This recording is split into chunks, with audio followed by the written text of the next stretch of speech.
जोर से मारा। ऐसे पता नहीं कितने थप्पड़ खा चुकी हूँ मैं, ये सोच के कि अगर मेरी माँ होती तो शायद वो भी ऐसी होती। राहा ने बताया था बहुत अच्छी बुक है। तुम नहीं पढ़ोगी? आप कंप्लीट कर लेना फिर मुझे बता दीजिएगा कंक्लूजन।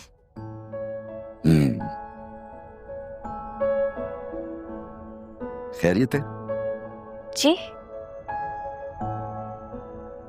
एक्चुअली कुछ बातें पूछनी थी मुझे आपसे।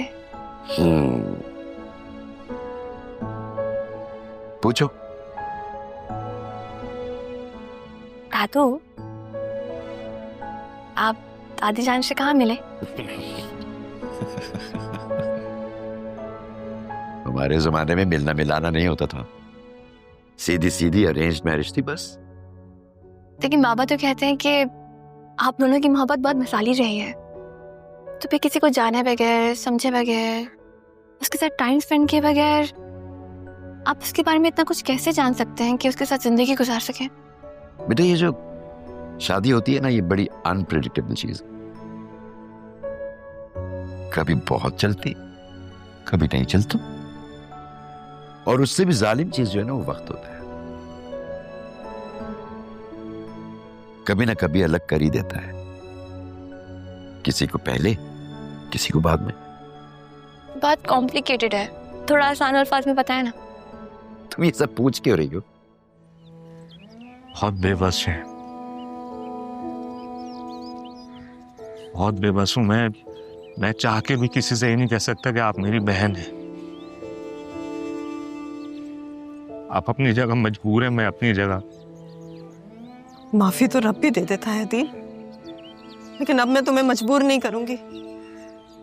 मुझे यही सजा मिलनी चाहिए, मुझे माफी नहीं मिलनी चाहिए। मैं तुम सबकी जिंदगी से बहुत दूर चली जाऊंगी। अभी आपके जाने के बाद पापा बहुत टूट गए थे, वो राह में आपका चेहरा ढूंढते थे, उसकी बातों में, उसकी जिद में, उसकी खुशियों में, उसके बचपन में आपका बचपन तलाश करते थे पापा। तुम नहीं जानते, मैंने इतने साल गिड़गिड़ा कर माफी मांगते हुए अम्मा भी से ढेरों बातें की है। मुझे ऐसा लगता था जैसे अम्मा भी मेरे पास बैठी भी मेरी सारी बातें सुन रही है। मुझे उनकी खुशबू महसूस होती थी अदी। अभी तुम यही कहोगे कि उन्होंने मुझे माफ नहीं किया? सब कुछ बिखर गया था आपके जाने के बाद। अम्मा भी के गुजरने के बाद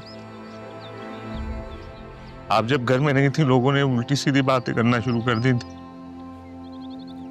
पापा से ये बर्दाश्त नहीं हो रहा था,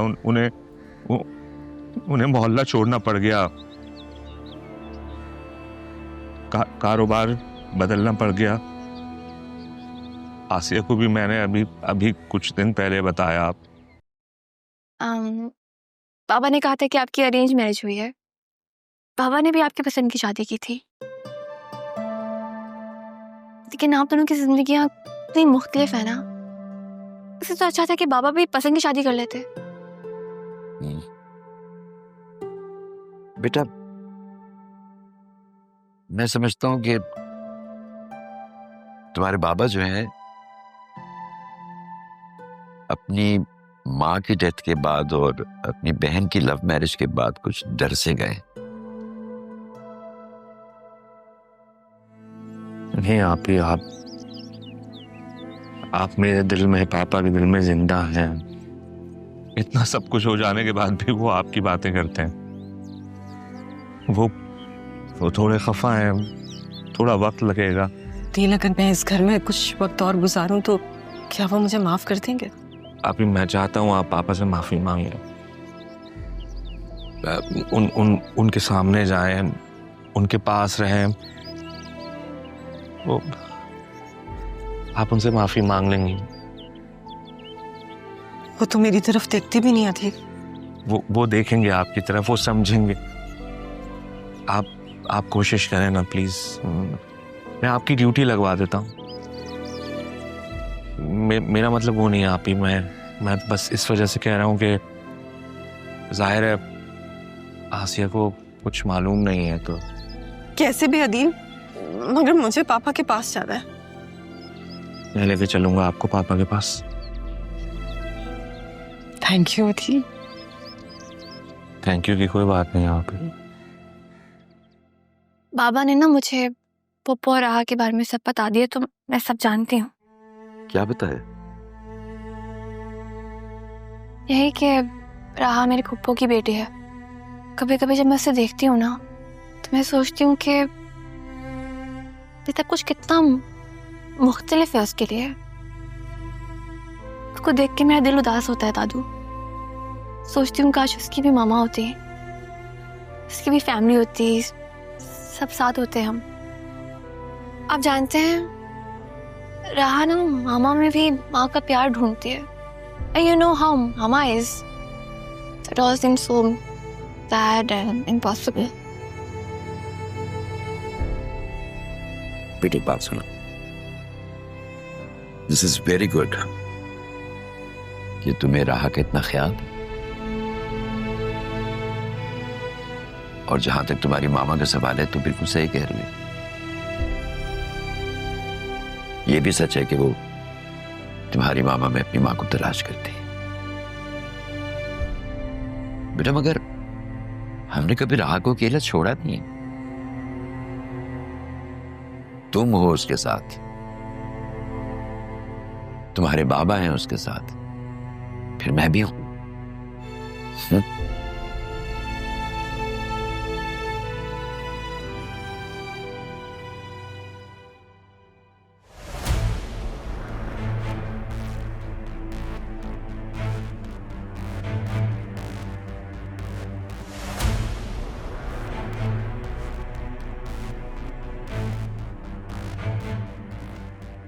अरे ये तो वही लड़की है, ये अदील के साथ क्यों घूम रही है?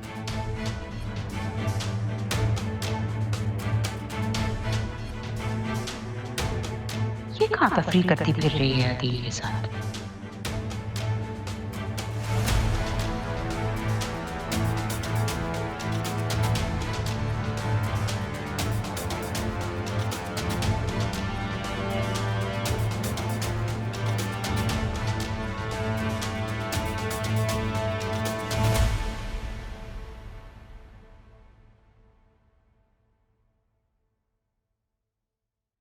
अस्सलाम वालेकुम। वालेकुम सलाम। बात हुई छोटे साहब से?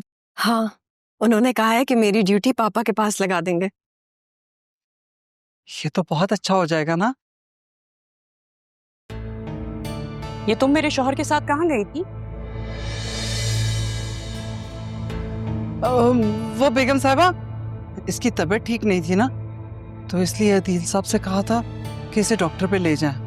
बड़े साहब भी घर पे है ना। अच्छा, अब ये घर की मुलाजमा मेरे हस्बैंड को अपना ड्राइवर बनाएगी? तौबा करें बेगम साहबा, कैसी बातें कर रही हैं? वो तो बड़े साहब ने ही भेजा था और उन्होंने तो ताकीद की है कि मैं अपनी बहन का ख्याल रखूं, इसे किसी किस्म की कोई परेशानी ना हो।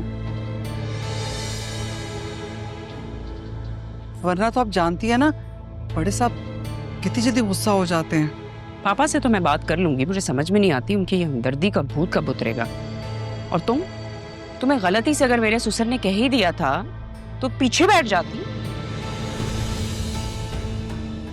गाड़ी में आगे बैठने की क्या जरूरत थी? आप ही ने तो कहा था कि वो ड्राइवर नहीं है, अगर पीछे बैठती तो। बेगम साहबा, ये आप ही की तो नरम दिली है जो आप अपने नौकरों का इतना ख्याल रखती हैं। और बड़े साहब भी देखिए कितने नेक हैं, तभी तो मेरी बहन का बहुत ख्याल रखते हैं। और रही बात छोटे साहब की, तो इसे अपनी बहन मानते हैं। अच्छा बस, तुम ये अपनी हमदर्दी जो है ना, इसको अपने पास रखा करो। और खास तौर पर तुम कंट्रोल करो अपने आप को। अगर कहीं आना जाना करना होता है तो तुम्हें अदील को डिस्टर्ब करने की कोई जरूरत नहीं है। इनका बेटा है ना अरमान, वो किस लिए? जहां जाना हो उसके साथ जाओ। छोटे साहब मेरे छोटे भाई जैसे। ठीक है, लेकिन आइंदा ख्याल करना।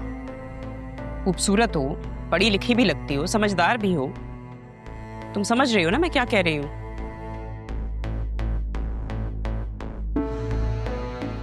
अब खड़ी क्यों हो? सारा दिन अगर कमरे में रहोगी तो जाहिर सी बात है बीमारी होगी। हाथ पैर हिलाओ, काम करो इनके साथ। और ये इन्हें तो अब तुमसे कोई फुर्सत ही नहीं है। जो भी लोगों की चुगलियां करनी होती है ना, इस किचन में किया करो।